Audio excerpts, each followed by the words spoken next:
Hi, this is SHEK from CMA Testing. Thanks Hong Kong UST for the invitation. Today, I will share the view concerning with change of indoor air quality monitoring for improving our indoor environment. This presentation will include overview of IAQ evaluation methods, introducing the types of indoor air pollutants concerned, an idea for change of IAQ practice. IAQ scheme of Hong Kong EPD applied the concept of indoor air quality procedure. Indoor air quality and ventilation sufficiency can be verified through the measured IAQ parameters concentration level. During on-site measurement, 11 air parameters are concerned. The parameters include contaminants generated from indoor sources and those infiltrated from ambient environment. In our survey, most non-compliant premises had exceeded concentration of CO2, RSP, TVOC, and formaldehyde. For those premises which cannot reach IAQ excellent class has exceeded RSP and NO2. In the following slides, I would explain why the existence caused. Among the parameters, CO2 is a significant indicator of outdoor air ventilation sufficiency. High CO2 concentration in indoor premises means insufficient outdoor air ventilation. The accumulation of air contaminants and odor raise health influence. However, overintroduction of outdoor air is not perfect, as it may cause overload for the air conditioning system. In CMA's IAQ monitoring projects, we often find exceeded indoor CO2 concentration. Some of them may be high as 4,000 ppm. What's going on? It was because the premises function or occupancy density was changed, and it was out of the capacity of original ventilation design. Thus, the ventilation rate should be variable depending on the premises demand. VOC and formaldehyde are usually found in new renovated premises. Before occupancy, specified practice of ventilation must be conducted to dilute potential indoor air pollutants in existing buildings.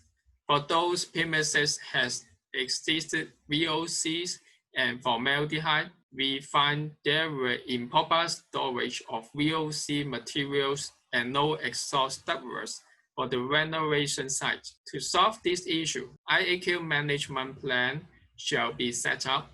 Follow-up actions include isolation and provision of individual exhaust ductwork. If so, the building IAQ risk due to renovation could be minimized.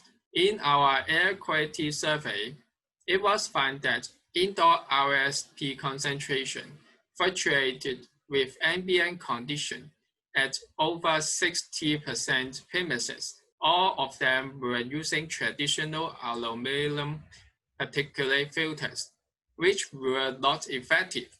May I say it is unable to filter RSP. When ambient RSP concentration was high, the introduction of fresh air increased indoor RSP concentration immediately. We met a case with indoor RSP high as 200 microgram per cubic meter when ambient condition was severe. On the following week, indoor RSP was below 50 microgram per cubic meter as the ambient condition changed good. High efficiency particulate filters can help minimize this influence. In new air conditioning projects, specification of MERV 13 or above is requested to ensure higher filtering efficiency. The filter design is compatible to almost air conditioning system. Our laboratory installed MERV 13 filters too.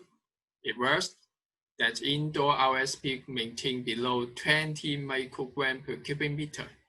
So Solving RSP is easy. NO2 are generated through combustion of fuel. The sources can be power station and vehicular emission. There are indoor sources too, such as fuel gas from kitchen. In our measurement projects, we find the major source to local premises were ambient condition. However, local buildings were seldom to have installation of NO2 filters in their PAU system. Building services engineers do not tend to take this action because it is difficult to combine this type of filter into existing MVAC system. Replacement of major component may be required. Therefore, almost buildings have indoor NO2 concentration varying with outdoor condition. We can consider NO2 as outdoor air quality indicator. In conclusion, achieving good IAQ, buildings shall implement IAQ management plan, providing sufficient outdoor air ventilation to dilute indoor CO2 and air contaminant, maintaining air pollutants generation during renovation works, replacing high-efficiency particulate filters to minimize RSP from both indoor and outdoor, also preventing poor outdoor air intake. The outdoor air quality is dynamic and may change every day.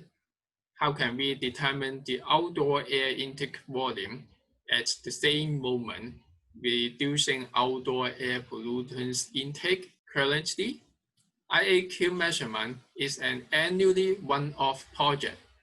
It is used for evaluating IAQ at the measurement period, neither showing the condition from time to time, nor specified for any fluctuation.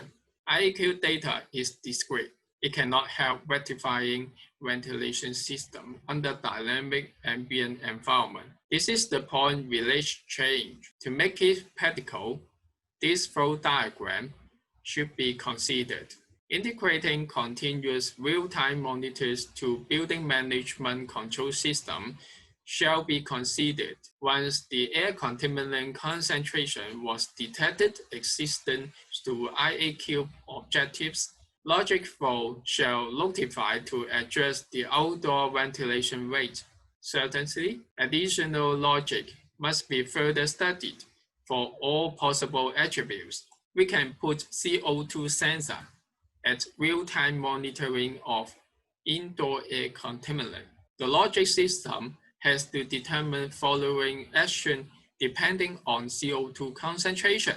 If indoor CO2 is below 1000 ppm, the system called BMS to reduce outdoor air intake so as to achieve energy saving. In opposite, if indoor CO2 exceeds 1000 ppm, the logic system shall check outdoor air quality, that is NO2 concentration. If outdoor NO2 is below 80 ppb, outdoor air is clean and outdoor air intake shall be increased to dilute indoor contaminant. However, if outdoor NO2 exceeds 80 ppb, outdoor air intake will influence occupants' health.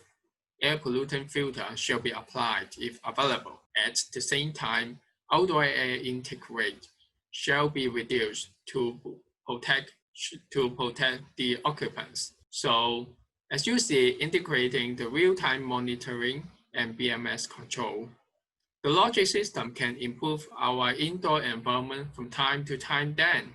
This is the project that CMA testing and sundial technology will develop in the IAQ field.